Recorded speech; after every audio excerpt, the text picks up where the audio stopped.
Hello everyone and welcome, and in today's recipe I'm going to be doing a sweet chili jam using homegrown chilies, and I'm going to show you how to do it step by step. I've done a couple of recipes now using the homegrown tomatoes that I've been growing.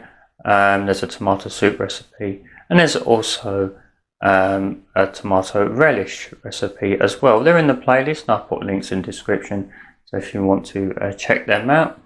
And yes, so we're going to do this sweet chili jam today. There's only a couple of steps, just need really watching, and I'm going to show you how to do it now. So let's get started on the first step, and let me know in the comments if you've tried this, what chilies you've used, and how yours has come out. So it's my first time trying it, so let's get on with the recipe. So in this bowl here I've got 8 red peppers, which has been roughly chopped, and taken the seeds out. They don't need to be perfectly chopped because we're going to put them into the food processor along with the other ingredients. Also got 10 chilies as well. They're just being cut, the seeds have been left in. You could use red chilies if you wanted a slightly hotter chili. You could use some obviously much hotter chilies like habanero or something like that. And we've also got 8 garlic cloves, which are just being peeled. No need to cut them because, I say, the food processor is going to do that. We've also got some ginger in there as well. Just a few bits of ginger I've just sliced up, and then we've got some other ingredients which we're going to add once we've processed all this in the food processor, just to chop it up a bit. What we're going to do is we're going to put this into the food processor, and we're just going to whiz it until it is finely chopped. And if you want to, just when you're trying to deseed the peppers, a good tip I found is if you cut the pepper in half, and then around the top you'll see that there's all the seeds sort of gathered together.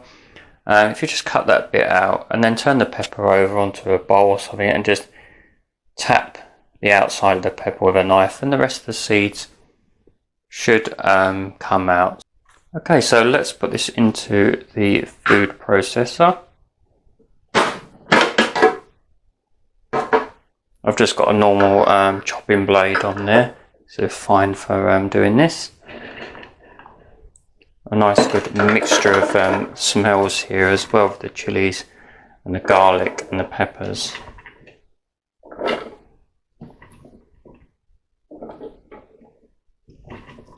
What we may need to do is just get most of it in, and then as it's cut down, just add to it. Just make sure that's locked into place. There we go. Let's switch it on.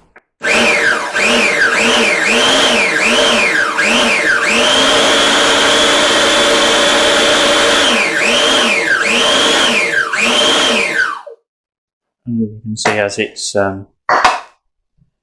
getting condensed down, we can just put the rest of it in slowly. And then we're just going to, just a bit escaped, and we can then just keep adding it until it's all nicely chopped. And then what we're going to do next is it's going to go into our saucepan with some tomatoes and some other ingredients as well. See, it's all going down nicely. Okay, so we're going to process that now until it's all nicely chopped.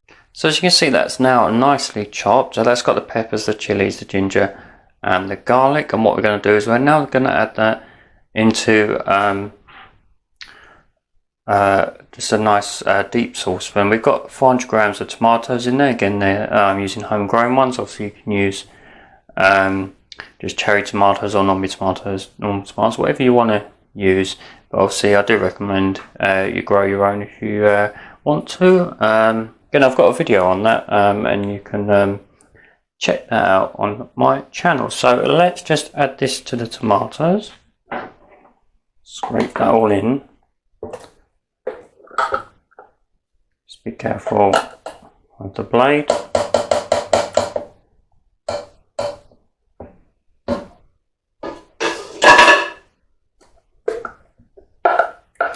Some lovely smells coming from that. I'll just get that all nicely out.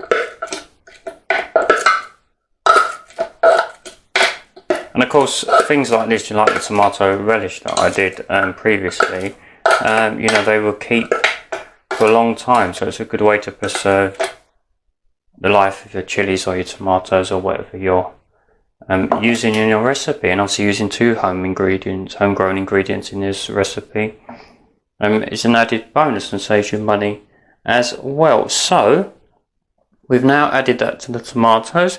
Now what we need to do as well is now we need to add our sugar. We've got 750 grams of golden caster sugar. Just going to add that into the pan, and it goes. And then also here we have red wine vinegar, which is 250 milliliters. So I'll add that in as well. There we go. And now then what we're going to do is just fire up the gas.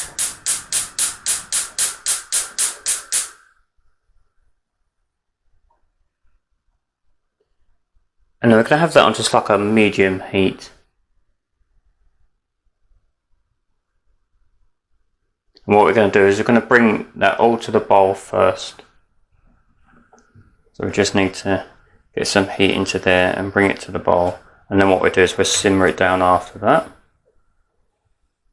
So let's just try and incorporate everything and bring it up to the bowl.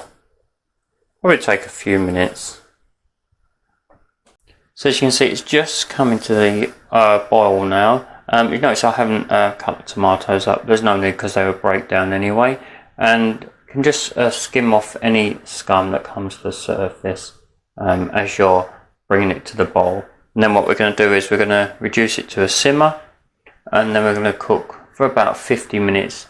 And just stirring it every now and then. And, you know, I encourage you to give this a go, you know, so it's my first time. Just follow it step by step and you'll be fine. And like I say, if you can use your own homegrown ingredients, even better.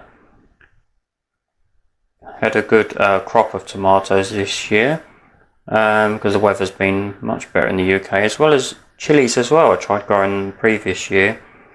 Didn't get any results, but they've been pretty good this year because of the hotter weather. They do thrive well from the heat, chilies. So, like I say, it's just coming up to the bowl now. So, what we'll do is we'll simmer it for about 50 minutes. Just give it a bit of a stir every now and then. So, see the bubbles are just starting to form around the edge. So, we will reduce that to a simmer. Just going to let it. Just give it a couple more seconds, I think.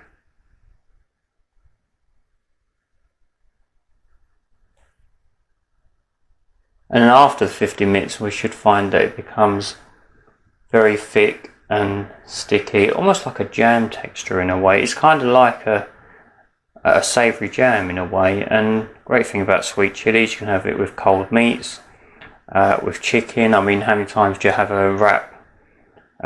Chicken wrap and you get sweet chili like a sauce with it. It's ideal for something like that.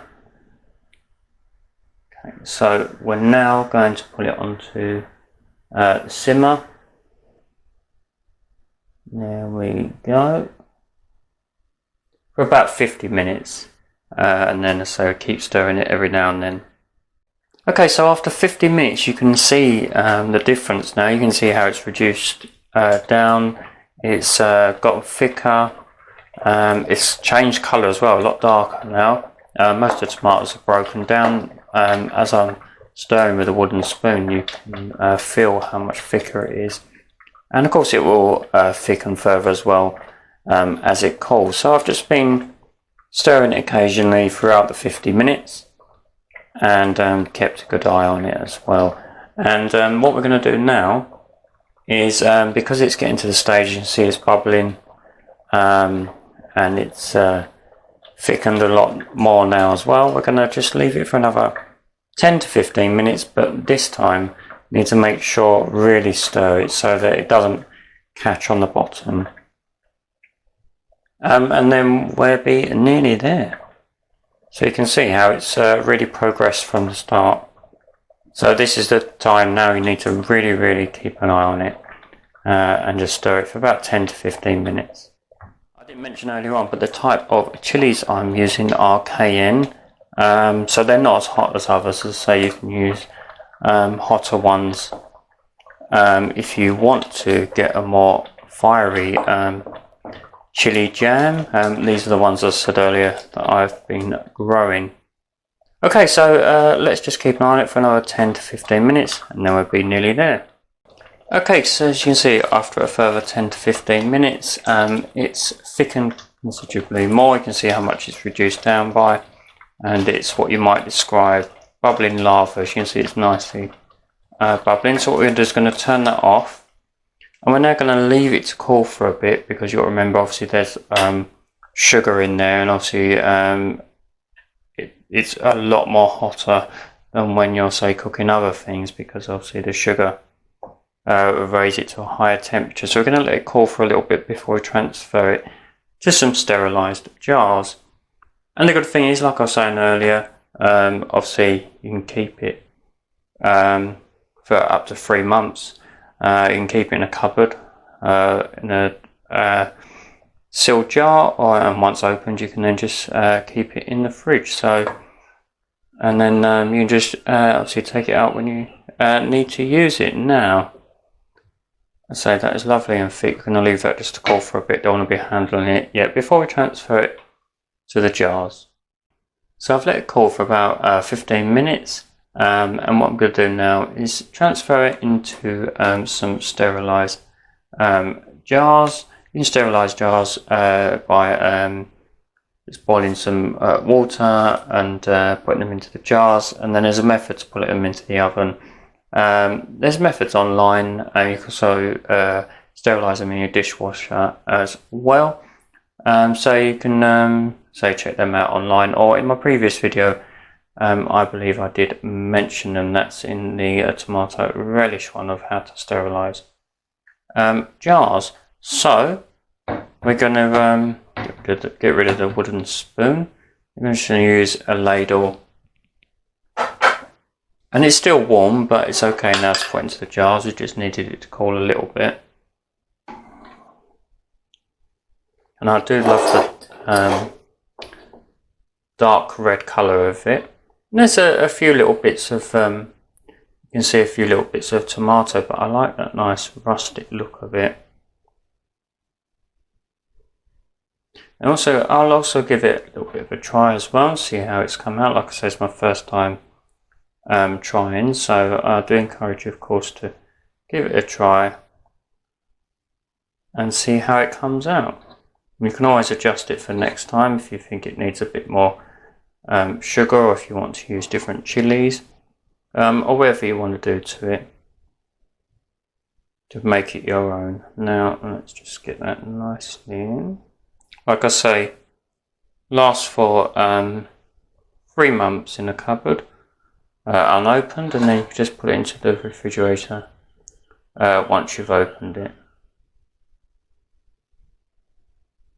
So we're going to fill the jars up. These have just got lids on with a little clip so that you can easily keep it closed. You can buy them in supermarkets, in any shop that sell homeware products. Okay, so let's just fill them up.